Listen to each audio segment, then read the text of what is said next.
الحمدللہ رب العالمین والصلاة والسلام علی اشرف الانبیاء وسید المرسلین وعلی آلہ طیبین الطاہرین واصحابہ الاکرمین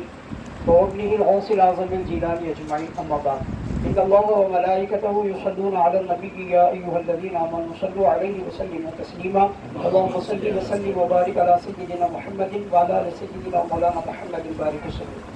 صلوا علیہ صلاۃ وسلام علیک یا رسول اللہ۔ عزت مآب مشائخین کرام و خلفاء کرام فقراء و جمال اللہ اور سلسلے سے متعلق احباب اہل اعتبار کے شہزادگان اور متعلقہ مریدین باصرہ، اللہ رب العالمین جل مجدہ الکریم کا شکر و احسان ہے کہ آج اس مقدس مجلس میں ہم تمام کو پروردگار شرکت کی سعادت عطا فرمائی۔ یہ بڑی بات ہے کہ صاحبان سجادہ سادات کرام کی معیت اور رفاقت میں یہ لمحات ہمارے گزر رہے۔ میں چند منٹ میں خلافت سے متعلق چند باتیں عرض کر دیتا ہوں۔ پہلی بات تو یہ تفصیلات میں گئے بغیر اللہ رب تبارک و تعالی قرآن میں ارشاد فرمایا اِنَّا عَرَضْنَا الْأَمَانَةَ عَلَى السَّمَاوَاتِ وَالْأَرْضِ فَأَبَيْنَ أَن يَحْمِلْنَهَا وَأَشْفَقْنَ مِنْهَا وَحَمَلَهَا الْإِنسَانُ إِنَّهُ كَانَ ظَلُومًا جَهُولًا۔ اس کی حقیقت یہ ہے جیسے فرمایا وَإِذْ قَالَ رَبُّكَ لِلْمَلَائِكَةِ إِنِّي جَاعِلٌ فِي الْأَرْضِ خَلِيفَةً قَالُوا أَتَجْعَلُ فِيهَا مَن يُفْسِدُ فِيهَا وَيَسْفِكُ الدِّمَاءَ نَحْنُ نُسَبِّحُ بِحَمْدِكَ وَنُقَدِّسُ لَكَ۔ اس پوری آیت کریمہ میں ایک حقیقت کا اظہار کیا گیا، وہ یہ ہے ہم نے اپنی امانت کو اِنَّا عَرَضْنَا الْأَمَانَةَ عَلَى السَّمَاوَاتِ وَالْأَرْضِ فَأَبَيْنَ أَن يَحْمِلْنَهَا وَأَشْفَقْنَ مِنْهَا وَحَمَلَهَا الْإِنسَانُ۔ ہم اپنی بار امانت کو جو خلافت کی شکل و صورت میں تھی، زمین کی وسعتوں اور اس کے اندر رہنے والی مخلوقات اور آسمان کی بلندیاں اور اس سے متعلقہ مخلوقات جن میں زور آور بھی تھے، طاقت و قوت والے بھی تھے، علم و عمل والے بھی تھے، ایسی مخلوقات تھی، چاہے وہ نباتات سے تعلق ہو، چاہے وہ حیوانات سے تعلق ہو، چاہے وہ انسانی دنیا یا انسانیت کو چھوڑ کر جتنی اللہ کی مخلوقات ہیں ان کے درمیان ہم نے اپنی امانت کے تفویض کا اعلان فرمایا۔ فَأَبَيْنَا أَن يَحْمِلْنَهَا کہ اس بار امانت کو سنبھالو، اٹھاؤ، لیکن کسی کی جرات نہیں ہو سکی کہ اس بار امانت کو اپنے کاندھوں پر لے لیتا سوائے انسان کے۔ وَأَشْفَقْنَ مِنْهَا وَحَمَلَهَا الْإِنسَانُ کہ یہ آگے بڑھا اور اس بار امانت کو سنبھالنے کی طاقت، قوت، صلاحیت اور اسے سمجھنے کی معرفت اللہ رب العالمین نے انسان کو تفویض کی تھی۔ حالانکہ ہم دیکھ رہے ہیں اِنَّهُ كَانَ ظَلُومًا جَهُولًا، انسانیت کی اس حقیقت کو ہم دیکھ رہے ہیں کہ یہ اپنے اندر بہت سی کمیاں رکھتا ہے، بہت سی خامیاں رکھتا ہے، اس کے باوجود اس بار امانت کی سنبھالنے کی طاقت و قوت اپنے اندر ہونے کا ایک اس نے ثبوت دیا۔ تو اللہ ارشاد فرماتا ہے ہم نے اس کو کیا کیا؟ وَإِذْ قَالَ رَبُّكَ، آدم کی شکل و صورت میں اس ذمہ داری کی تفویض کے لیے آدم کا انتخاب کر کے فرشتوں کے درمیان اعلان کیا. وَإِذْ قَالَ رَبُّكَ لِلْمَلَائِكَةِ، ملائکہ کے درمیان اللہ رب العالمین جب ارشاد فرما رہا تھا انی جاعل فی الارض خلیفہ، کہ میں زمین کی وسعتوں میں اپنا ایک نائب اور خلیفہ بنانے والا ہوں، جب فرشتوں نے سنا اس حقیقت پہ ان کی نظر رکھی، انہوں نے کہا کہ انسان کو خلافت ارضی کی ذمہ داری تفویض ہو رہی ہے،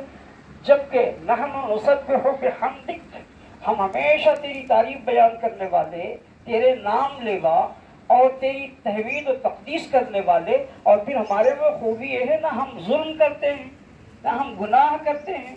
نہ ہم سے کوئی معصیت ہوتی ہے، نہ ہم تیری نافرمانی کرتے ہیں، یہ تمام خانے ہمارے خالی ہیں اور خالص ہم تیری عبادت کرتے ہیں. جب اس کے اپوزٹ ڈائریکشن میں انسان کو دیکھا جائے تو ایک دم اس کی زندگی ہمارے سے ڈیڈ اپوزٹ ڈائریکشن میں گزرتی ہے. یہ فساد فی الارض کا بھی ذریعہ ہے، یہ معصیت میں بھی مبتلا ہے، یہ اللہ تبارک و تعالیٰ کی نافرمانی بھی کرنے والا ہے. پھر یہ کمال کا انسان یہ بھی ہے کہ آپس میں اس حد تک گر بھی جاتا ہے کہ آپس میں ایک دوسرے کا خون ریزی بھی کر لیتے ہیں، فساد بھی برپا کر دیتے ہیں. اس کے باوجود اتنی بڑی ذمہ داری آپ اس کی تفویض کر دی.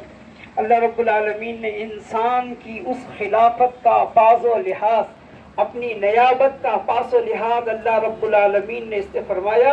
اے فرشتوں، قال انی اعلم ما لا تعلمون، جس حقیقت کو میں جانتا ہوں اس حقیقت کو تم نہیں جانتے.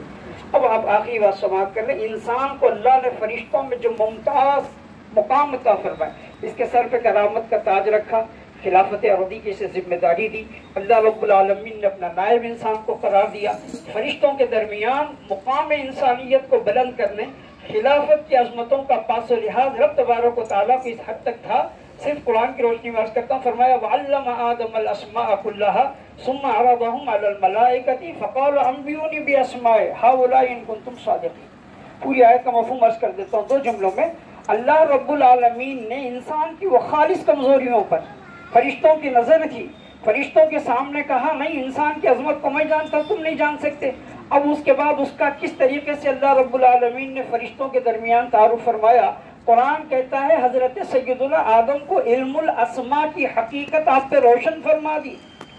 اشیاء کائنات کا علم آپ کو عطا کر دیا، اپنی ذات کی معرفت عطا فرما دی. فرشتوں کے درمیان اعلان فرمایا وَعَلَّمَ آدَمَ الْأَسْمَاءَ كُلَّهَا ثُمَّ عَرَضَهُمْ، اور جب اس علم سے حضرت آدم کو لبریز کر دیا گیا، ثُمَّ عَرَضَهُمْ، پھر اس کے بعد فرشتوں کے درمیان ان سے پوچھا گیا، عرض کیا گیا کہ اے فرشتوں، اگر تم اپنے دعوے میں صادق ہو، سچے ہو تو بتاؤ یہ معاملات کیا ہیں. جب وہ علوم فرشتوں پہ روشن کیے گئے تو فرشتوں نے اکبر حقیقت کا علم بس تیرے پاس ہے. آخر میں ایک بات عرض کرتا ہوں، اللہ رب العالمین نے باوجود ہماری کمزوریوں کے خلافت کو ذریعہ بنایا. یہ خلافت چلی حضرت آدم سے شیش کی طرف، شیش سے منتقل ہوئی نوح کی طرف، نوح سے ان کی اولاد میں منتقل ہوئی، سلسلہ در سلسلہ حضرت آدم تک پہنچا. اسماعیل کے ذریعے سے اللہ رب العالمین نے آقا کریم احمد مجتبی ارواحنا فداہ محمد الرسول اللہ صلی اللہ تعالی علیہ وآلہ وسلم تک پہنچایا. اس کے بعد درمیان میں اس من و عن نعمت کو حاصل کرنے والے بہت سے رہے. آقا کریم صلی اللہ تعالی علیہ وآلہ وسلم نے ایک ترتیب خاص کے ساتھ مولا کائنات صاحب حل المشکلات سرکار سیدنا علی بن المرتضی رضی اللہ تعالی عنہ کو یہ باطنی خلافت تفویض فرمائی. آپ کے بعد ائمہ اہل بیت طہارت اس کے امین رہے، یہاں تک کہ یہ معاملہ حضرت غوث اعظم دستگیر رضی اللہ تعالی عنہ تک پہنچا. مقام غوثیت کبریٰ پر فائز امام مہدی علیہ السلام کی تشریف آوری تک بلا شرکت غیر سرکار سیدنا محبوب سبحانی سرکار غوث اعظم دستگیر رضی اللہ تعالیٰ اس منصب پر متمکن اور فائز ہیں. کسی کو ولایت اور کسی کی خلافت اس وقت تک مکمل نہیں ہو سکتی جب تک کہ روحانی دنیا میں ان کی اجازت ولایت کی جو سند ہوتی ہے مولا کائنات سیدنا علی بن المرتضی رضی اللہ تعالیٰ عنہ کی مہر ولایت، غوث اعظم دستگیر رضی اللہ عنہ کی مہر صداقت اس پر ثبت نہ ہو، اور یہ سلسلہ قیامت تک چلتا رہے گا. تو گویا کہ یہ خلافت ارضی اللہ کی طرف سے ایک بہت بڑی نعمت ہے، اور اس کا بنیادی اصول یہ ہے کہ بندہ اللہ رب تبارک و تعالیٰ کی ذات اور عرفان کے تعلق سے جو اس کے اندر جھوٹ ہے، کمزوری ہے، اس کا خود اپنے آپ کو عارف بنائے، اور اس معرفت کی وہ دولت جو اللہ نے اسے تفویض فرمائی ہے وہ دنیا جہول تک پہنچانے کی کوشش کرے۔ یہ بنیادی مقصد ہے۔ روحانی اعتبار سے ایک ایسا سلسلہ انسلاک ہے جس سے منسلک ہوئے بغیر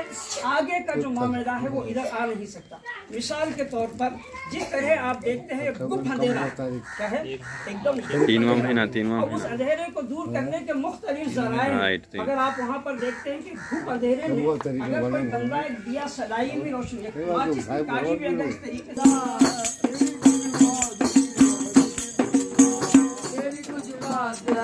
بسم اللہ